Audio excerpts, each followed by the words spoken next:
Assalamualaikum warahmatullahi wabarakatuh. Perkenalkan, nama saya Lia Lestari, salah satu mahasiswi dari program studi pendidikan matematika Sekolah Pascasarjana Institut Pendidikan Indonesia.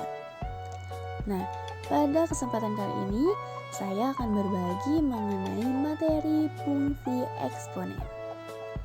Nah, pada kesempatan kali ini, kita akan membahas mengenai apa sih yang disebut bilangan eksponen itu, serta apa saja nih sifat-sifat dari eksponen itu sendiri. Nah, sebelum kita masuk ke pembahasan yang lebih lanjut, kita harus mengetahui konsep dasar dari eksponen itu sendiri. Nah, di sini kita misalkan ada 2 orang yang terkena virus COVID-19. Nah, kita katakanlah ini sebagai fase pertama. Nah, seandainya masing-masing 2 orang ini menularkan kepada 2 orang lainnya di fase kedua, dan orang di fase kedua juga sama menularkan kepada 2 orang lainnya di fase ketiga. Nah, begitu pula di fase keempat, kelima, keenam, dan seterusnya. Nah, kita buat tabel data penularan virus. Pada fase pertama, tadi kita mendapatkan ada 2 orang yang terkena virus. Pada fase kedua, kita menemukan ada 4 orang ternyata yang tertular virus. Dan pada fase ketiga, kita menemukan terdapat 8 orang yang terkena virus COVID-19.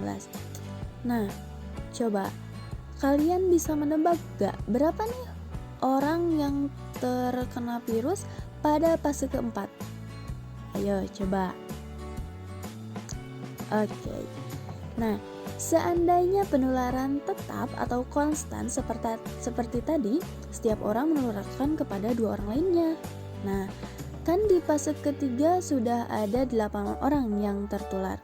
Maka tinggal kita kalikan saja nih 8 dikali 2, sehingga di fase keempat akan ada 16 orang yang akan tertular virus. Lalu bagaimana di fase kelima? Betul sekali, tinggal kita kali 2 saja, sehingga akan ada 32 orang yang kemungkinan terkena virus. Nah, sekarang di sini ada pertanyaan nih. Berapa orang yang tertular pada fase ke-15? Nah, kebayangkan sama kita, maka harus dikali 2 sampai fase ke-15. Nah, untuk menjawab soal tersebut, sebaiknya kita perhatikan dulu pola dari sebaran virus ini. Nah, di sini ada dari 2 ke 4 ke 8 ke 16 lalu ke 32. Nah, ini kan semuanya dikali 2 dikali 2 akan menjadi 4, dikali 2 8, dikali 2 lagi, dikali 2 lagi. Nah, di sini terjadi perkalian yang konstan atau berulang, yaitu dikali dengan 2 semuanya. Nah, kita ingat bahwa perkalian yang berulang atau sama itu bisa kita nyatakan dengan bentuk pangkat. Nah, misal kita pada fase pertama, kita bisa menuliskannya dengan 2 pangkat 1. Ya, 2 pangkat 1 itu 2. Nah, lalu pada fase kedua kita bisa tulis 2 pangkat 2. Begitu pula fase ketiga, fase keempat, serta fase kelima. Maka apabila kita lihat dari pola tersebut, pangkat dari 2 ini sama dengan fase penularan wabah virus, sehingga kita bisa simpulkan apabila fase ke N, maka cara mencarinya adalah 2 pangkat N. Nah, sehingga kita bisa menjawab nih pertanyaan dari soal yang tadi diberikan. Berarti bagaimana? Kita tinggal memangkatkan 2 pangkat 15. Nah, dan hasilnya adalah 32.768 orang yang kemungkinan akan terpapar virus pada fase ke-15.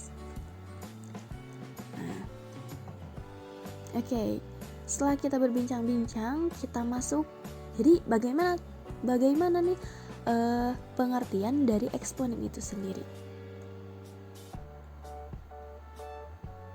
Nah, eksponen adalah perkalian dari angka yang sama secara berulang.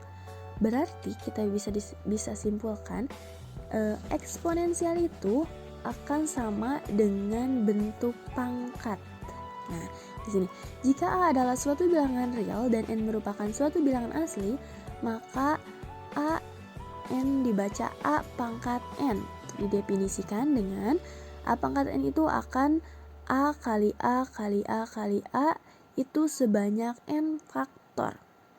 Sehingga diketahui fungsi eksponensial yaitu Y sama dengan A pangkat X, dengan A yaitu bilangan pokok atau biasa disebut basis, dan X yaitu pangkat atau eksponen itu sendiri.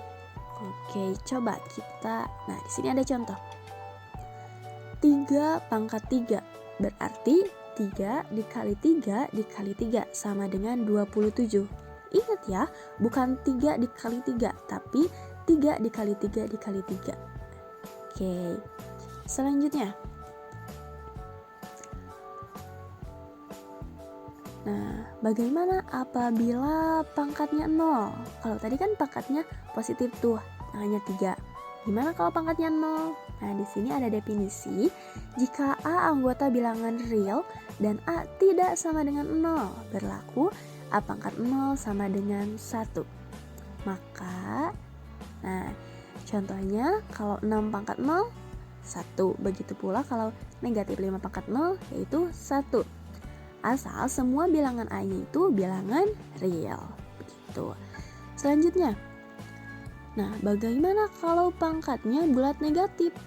Nah, jika A anggota bilangan real, A tidak sama dengan 0 dan N anggota bilangan bulat positif, maka berlaku A pangkat negatif N akan sama dengan 1 per A pangkat N. Nah, di sini ada contoh. Jadi kalau 5 pangkat negatif 2 itu sama dengan 1 per 5 pangkat 2. Maka 1 per 25. Seperti itu. Oke, selanjutnya kita masuk ke sifat-sifat bilangan eksponen. Nah, sifat-sifat dari bilangan eksponen itu sendiri ada 8. Nah, jika A, B, P, Q adalah anggota bilangan real, maka berlaku sifat-sifat sebagai berikut. Yang pertama, apabila A pangkat P dikali A pangkat Q itu akan berlaku A pangkat P ditambah Q. Asal di sini basisnya itu bernilai sama. Nah, kemudian sama halnya dengan sifat nomor 2. Kalau tadi dikali, yang ini dibagi. Nah, kalau tadi dikali itu tambah, kalau bagi ini pangkatnya berarti dikurang. Tapi dengan syarat A-nya itu harus tidak sama dengan 0. Oke, nomor ketiga. Nah, kalau ini tadi sudah dibahas ya. Apabila A pangkat negatif P, maka bentuknya akan menjadi 1 per A pangkat P. Dengan A itu bukan 0. Nah, selanjutnya apabila A pangkat P dipangkatkan lagi dengan Q, maka akan menjadi A pangkat P dikali Q. Selanjutnya, apabila AB dipangkatkan dengan P, maka P ini menjadi milik keduanya. Sehingga A pangkat P dikali B pangkat P. Nah, nomor 6, apabila di sini pecahan atau A per B dipangkatkan dengan P. Nah, sama halnya seperti sifat nomor 5 tadi, maka hasilnya menjadi A pangkat P dibagi B pangkat P. Dengan B itu tidak sama dengan 0.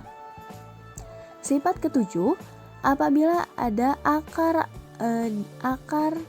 P dari A, maka akan menjadi A pangkat 1 per P dengan P-nya tidak sama dengan 0. Dan sifat yang terakhir, apabila ada akar P dari A pangkat Q, maka bisa dikerjakan dengan A pangkat P per Q dengan P-nya tidak sama dengan 0.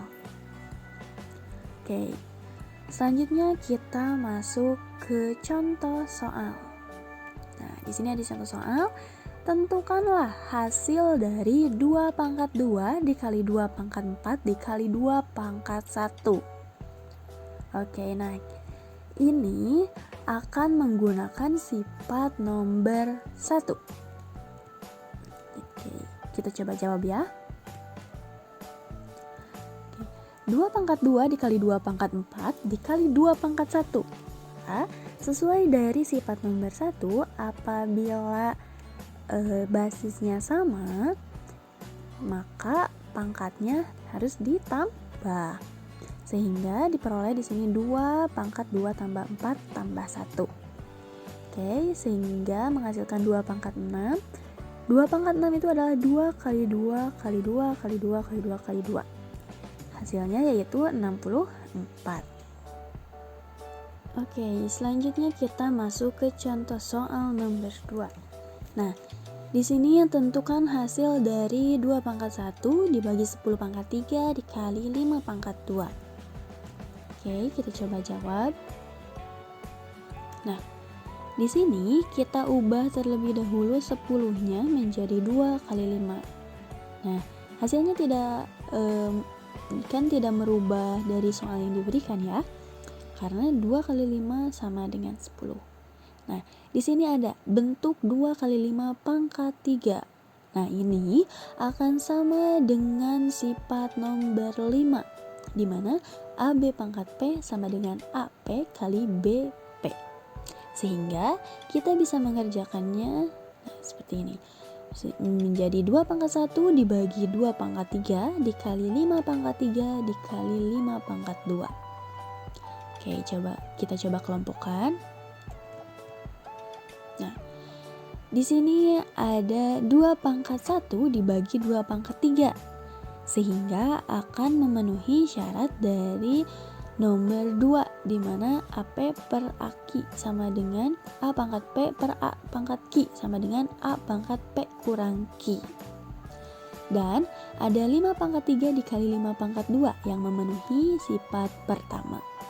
Sehingga kita bisa mengerjakannya menjadi 2 pangkat 1 kurangi 3 dikali 5 pangkat 3 ditambah 2. Akan menghasilkan 2 pangkat negatif 2 dikali 5 pangkat 5. Nah, di sini juga ada bentuk 2 pangkat negatif 2. Sehingga itu memenuhi poin 3, di mana A kurang P sama dengan A pangkat negatif P sama dengan 1 per A pangkat P dan A-nya tidak sama dengan 0. Oke. Nah, sehingga bentuknya menjadi 1 per 2 pangkat 2 dikali 5 pangkat 5. Nah, kita kalikan saja menjadi 5 pangkat 5 per 2 pangkat 2. Kita kalikan, hasilnya menjadi 3125 per 4, seperti itu. Nah, mungkin sekian pemaparan yang dapat saya sampaikan. Mohon maaf apabila banyak kekurangan dan salah-salah kata. Terima kasih. Wassalamualaikum warahmatullahi wabarakatuh.